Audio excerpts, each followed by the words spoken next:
للأسف نعم، نحن كنا نجابه دائما بعدد من الدول العربية التي كانت تقف في وجه تحقيقات، وكانت تضغط على السيد المدعي العام محكمة الجنايات الدولية حتى لا يستكمل تحقيقاته، حتى لا يصدر المذكرات. حتى أن بعض الدول مارست الضغط على السيد المدعي العام حتى لا يصدر المذكرات. ليست فقط إسرائيل والولايات المتحدة الأمريكية، يعني دول عربية مارست الضغوط من أجل إصدار هذه المذكرات وعرقلة سير التحقيقات مرتبطة باتفاقات مع إسرائيل.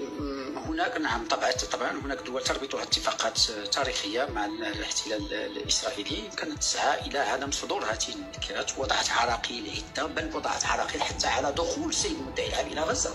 السيد المدعي العام لم تمنعه إسرائيل فقط من دخول قطاع غزة، معناته دول أخرى من دخول غزة، حتى نكون واضحين. وهذا يعني لا أتحدث كلاما في وسائل الإعلام، أتحدث عن كلام مسؤول. فبالتالي يعني هناك دول عربية لا تريد للمحكمة أن تأخذ مسارها، تمارس دورها وتطلع بدورها من أجل تحقيق العدالة الدولية وتثبيت مبدأ عدم الإفلات من العقاب.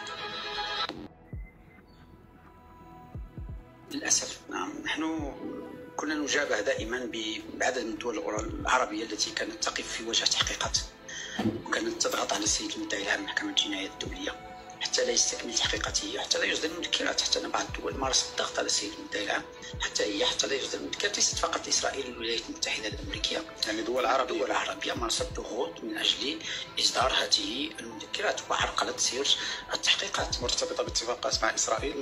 هناك نعم طبعا هناك دول تربطها اتفاقات تاريخية مع الاحتلال الإسرائيلي كانت تسعى إلى عدم صدور هذه المذكرات، وضعت عراقيل عدة، بل وضعت عراقيل حتى على دخول السيد المدعي العام إلى غزة. السيد المدعي العام لم تمنعه إسرائيل فقط من دخول قطاع غزة، معناته دول أخرى من دخول غزة، حتى نكون واضحين. وهذا يعني لا أتحدث كلاما في وسائل الإعلام، أتحدث عن كلام مسؤول.